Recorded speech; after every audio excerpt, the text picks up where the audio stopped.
Bonjour à tous, bienvenue dans le numéro 59 de Racing Channel, l'émission qui vous fait vivre la course automobile comme si vous y étiez ou qui vous fait découvrir certains de ses acteurs. Et justement, on débute cette émission avec le portrait de David Schmetz, originaire de Francorchamps. Ce sympathique pilote a tout de suite été atteint par le virus de la course automobile, décidément encore une histoire de virus, non pas pour aller arpenter le Raidillon, Blanchimont ou le double gauche, mais bien les petites routes sinueuses de la province de Liège au volant de petites tractions survitaminées. Les images sont signées Lassangle, HK Rally Vidéo, Jawin 97 et Hervé Vidéo.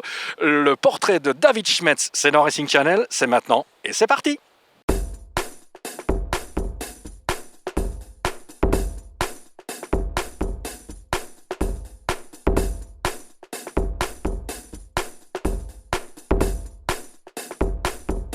Vous voulez goûter ? En rallye provincial, il y a de nombreux pilotes qui tentent de se démarquer et ainsi espérer faire une carrière à un plus haut niveau. Il y en a d'autres qui participent simplement pour assouvir leur passion. Parmi tous ces pilotes provinciaux, nous avons posé notre regard sur un pilote assez rapide et spectaculaire, David Schmetz. Originaire de la région de Francorchamps, où il s'occupe d'ailleurs de la gestion des espaces verts du circuit éponyme. C'est en 1999 qu'il fait ses premiers tours de roue à bord d'une Opel Corsa achetée avec ses congés payés pour prendre le départ du Rallye des Wye qui terminera à une honorable 4e place de classe. Fier de ce résultat, il décide de s'attaquer à un monument qu'est le Rallye de la Famenne. Il impressionne par ses chronos, mais son manque d'expérience aura raison de lui et le juge de paix qu'est le Gerny signera la fin de sa course. Excite la Corsa 1300 GT. Il démarre l'année 2000 au volant d'une Citroën AX avec laquelle il a l'intention de conquérir les fameux 3 résultats pour obtenir sa grosse licence afin de participer aux boucles de Spa, qui, rappelons-le, faisait à l'époque partie du championnat d'Europe des rallyes. Le championnat inter, comme on l'appelait à l'époque, est vraiment un cran au-dessus et malgré quelques chronos encourageants, David Schmetz détruira l'auto dans la spéciale de Stoumont. Pas découragé, il reconstruit une auto pour Spa l'année suivante. Cela restera sa plus grande déception. La veille du départ, le circuit électrique est coupé par un vandale malveillant. Pour l'année 2002, il acquiert la Citroën ZX Trophée de Christian Stark. Il ira même jusqu'à vendre la télévision et le magnétoscope de ses parents pour financer sa participation aux boucles de Spa.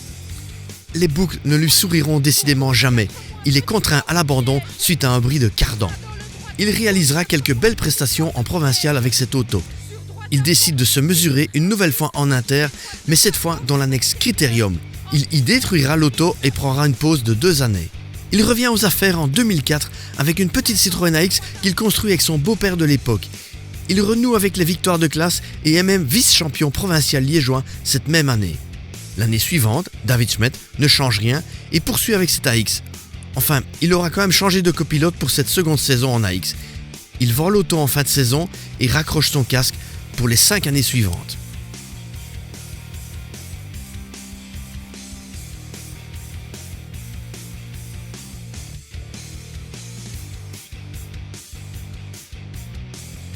En 2010, il ne tient plus. Le virus le chatouille à nouveau. David achète une Opel Corsa avec laquelle il remportera 24 fois sa catégorie sur 25 départs. Le coup de volant est toujours là. C'est comme le vélo, ça ne s'oublie pas. 2011 démarre l'ère Clio avec de très beaux résultats une fois l'auto fiabilisée. Puis, la surprise pour 2012. Le gérant de la société Railroad Service à Luxembourg le contacte et lui propose de piloter une Clio à boîte séquentielle. Là, David accumule les résultats et se classera 3e du championnat de la Fédération Wallonie-Bruxelles. On ne change pas une équipe qui fonctionne et en 2013, même auto et même équipage. En 2014, son sponsor décide d'investir dans une autre Clio encore plus évoluée. Mais cela s'avérera être un mauvais calcul. L'auto n'est pas fiable et en fin de saison, il décide d'en rester là. En 2015, David repart avec ses propres autos. Il achète une Citroën Saxo avec laquelle il remporte sa classe à chaque course. En fin de saison, il décide de vendre cette auto et d'acheter dans le sud de la France une Honda Civic. L'auto avait fière allure, Mais David ne s'y fera pas. Il n'aimait pas le comportement de son châssis dans le bosselet. Il finira par l'échanger contre une Saxo, avec laquelle il renouera avec les victoires de classe.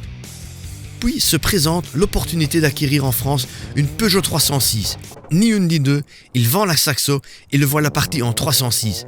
2 casse-moteurs plus tard, les premières victoires au général se présentent à nouveau à lui. Mais déjà, il faut savoir que c'est ma 3e course avec la voiture. J'ai cassé 2 fois le moteur, donc j'avais pas beaucoup de roulage avec la voiture. On a fait un nouveau moteur ici en hiver. La voiture fonctionne, donc dans la première boucle, vraiment du verglas, de la boue, comme clavier quoi. J'ai fait quelques fautes, j'étais dans un champ de tout droit. Sinon, en général, les temps sont bons et là, on est toujours en tête. Mais notre homme adore changer de monture. Et en 2018, il reprend une 106 avec laquelle il va éprouver beaucoup de plaisir. Mais la vie de pilote amateur comporte son lot de priorités et fin de saison, il décide de vendre son auto et acheter une maison. Le virus n'étant jamais vraiment loin, et en plus les opportunités de rouler venant à lui, entre autres avec cette Polo à boîte DSG, fin 2019, il rachète une autre 106 avec laquelle il espérait rouler toute la saison. Il montre tout son potentiel à clavier et s'offre un top 5 à Anu, dernier rallye provincial disputé en 2020. Comme beaucoup, il trépigne de s'élancer au départ de la prochaine épreuve à disputer lorsque ce virus nous laissera repartir. Si comme moi vous êtes très amateur de voitures anciennes mais que vos moyens ne vous permettent pas d'en posséder une, pourquoi ne pas passer par la location? Un petit roadster anglais ou une 2 chevaux, pourquoi pas? Ça peut être sympa. La suite dans le reportage signé Box TV et Racing Technique, découverte ou redécouverte. Vous êtes un passionné de moto à la recherche d'une tout-terrain, routière ou sportive? Alors n'hésitez pas à venir pousser les portes de chez Moto D. Ce sont près de 20 années d'expérience que nous mettrons à votre service afin de vous donner des conseils professionnels sur le choix de vos envies. Moto D, le numéro 1 de la moto d'occasion.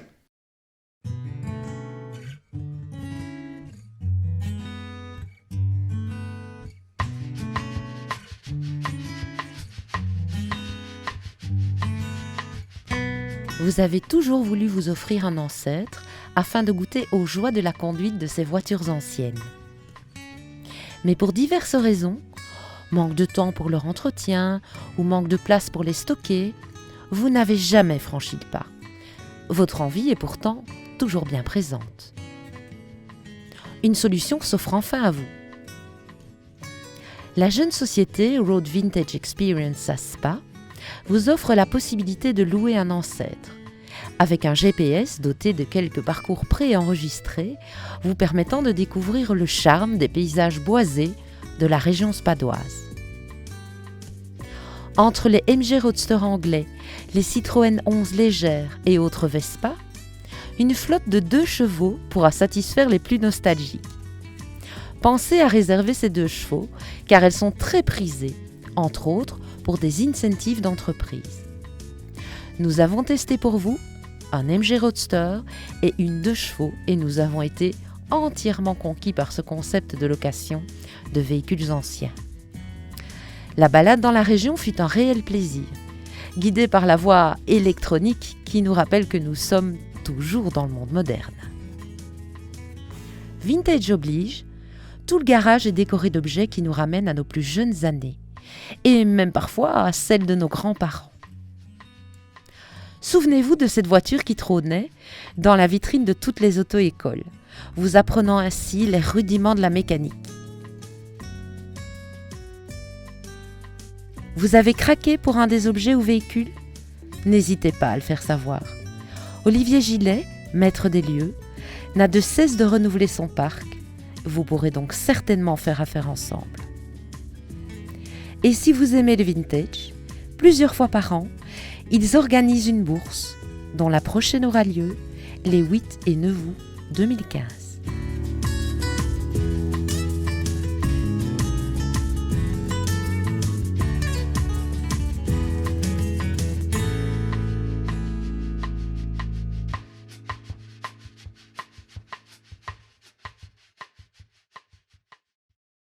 Focus maintenant sur quelqu'un qui aurait pu être chanteur. Il a même sorti un 45 tours, mais il n'avait pas la voix de Johnny Hallyday ou le déhanché de Michael Jackson. Il aurait pu aussi être candidat à Top Chef après ses années d'école d'hôtellerie. Mais c'est derrière un volant d'une voiture de rallye ou de circuit qu'il s'est senti le plus à l'aise pour notre plus grand plaisir. Racing Channel vous propose un retour en images sur la carrière de Marc Duet.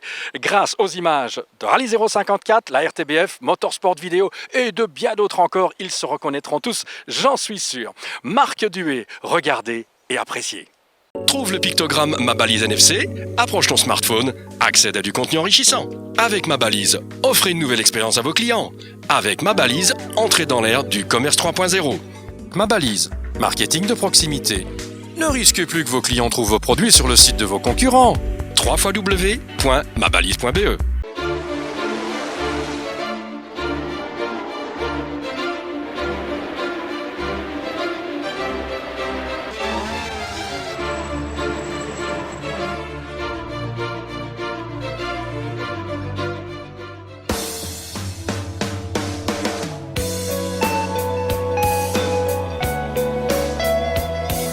Nombreux sont les pilotes belges à avoir marqué l'histoire du sport automobile, que ce soit en circuit ou en rallye. Pour ne citer que quelques noms, Philippe Adams, Jackie X, Bertrand Gachot, mais aussi Robert Drucksmann, Bruno Thierry, Freddy Loax, François Duval, sans oublier un certain Marc Duet, le touche-à-tout le plus célèbre de Belgique.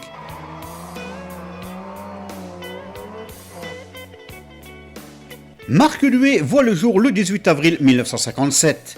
Et ce ne sont pas les quelques années passées à l'école hôtelière de Spa qui auront influencé quelque façon que ce soit sa destination. Les 20 premières années de sa vie passées au Montérégie, dans le restaurant familial, à quelques encablures du circuit de Spa-Francorchamps, allaient définitivement sceller son destin. Le circuit, il l'a toujours connu. En un mot, son jardin d'enfance. Au milieu des années 70, il se frotte à l'école du kart avec à la clé une victoire avant de plonger sur les spéciales de rallye qu'il a découvert en 1977.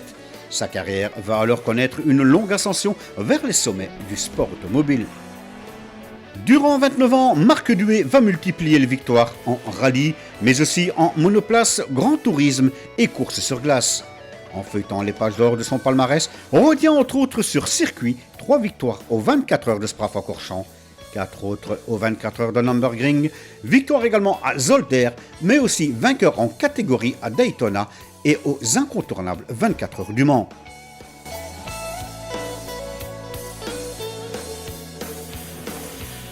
Mais c'est surtout en rallye que le pilote donnera une dimension supplémentaire à sa carrière.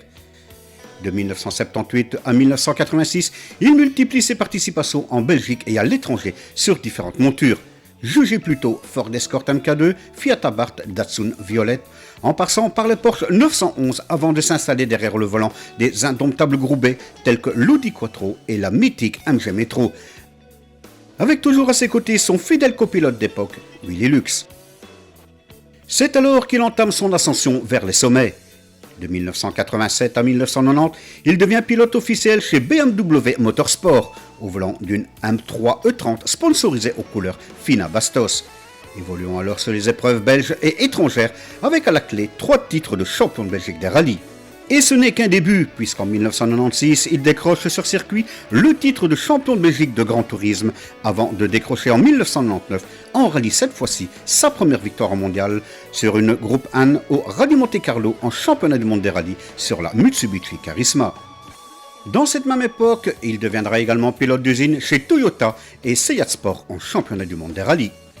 Et ce n'est pas tout, une décennie également à laquelle le Stavelotin se voit décerner un nouvel atout. Et oui, le rôle de directeur adjoint au Grand Prix de Formule 1 de Monaco. Après plus de 30 années de carrière, Marc Duet décide au cours des années 2000 d'arrêter la compétition et de passer du siège pilote à celui de directeur de course. Une fonction qu'il assume déjà à Monaco et désormais chez nous sur le circuit de Spa-Francorchamps. Si l'homme s'affaire de plus en plus à cet âge de responsabilité en tant que directeur de course, cela ne l'empêche pas pour autant de continuer à s'aligner en compétition juste pour le plaisir. Et s'il a définitivement raccroché en rallye, Marc Duet ne décline jamais une invitation de départ sur des épreuves qui lui tiennent à cœur, comme le rallye de Monte-Carlo en 2015, très spectaculaire au volant d'une Porsche GT3. Apprécié par les organisateurs des légendes boucles, le pilote ne refuse jamais l'opportunité de se remémorer au volant des mythiques et historiques BMW M3, MG Metro ou encore Porsche 911, voitures et marques qui ont largement contribué aux lettres de noblesse du pilote. Et ceci pour le plus grand bonheur des nostalgiques.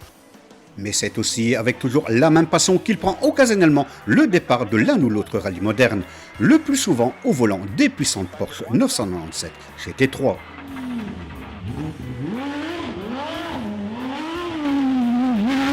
Ça s'est bien passé et voilà, tant mieux.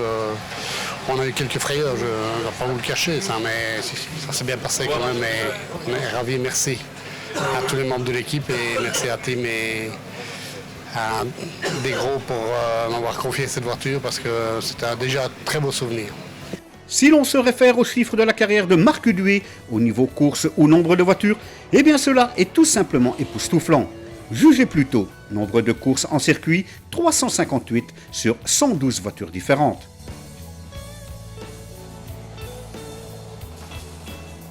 Et en rallye, qu'en est-il? Eh bien là aussi il impressionne. Avec pas moins de 195 départs, toutes épreuves confondues, et ceci au volant de 49 voitures différentes. Ajoutez à cela 5 années de course sur glace avec de multiples victoires. Sans oublier le record de vitesse en 24 heures, à l'époque 323 km/h. Aujourd'hui, âgé de 62 ans, Marc Duet est toujours très actif dans le milieu du sport automobile et autres événements. En retraçant l'histoire de ce pilote, ce que l'on peut dire, c'est que les dernières lignes de sa carrière sont encore loin d'être écrites.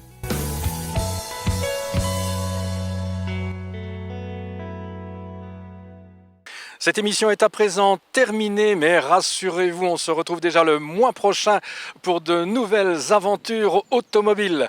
D'ici là, n'hésitez pas à consulter notre page Facebook, liker et partager. Nous avons besoin de votre soutien. Vous pouvez également consulter notre site www.racingchannel.be, comme d'hab, l'adresse en bas de votre écran. Il y a certainement quelque chose pour vous inciter à rejoindre notre équipe de collaborateurs passionnés. Ou tout simplement revoir encore cette émission ou les précédentes. D'ici là, portez-vous bien, restez chez vous, à regarder Racing Channel bien sûr. Bye bye.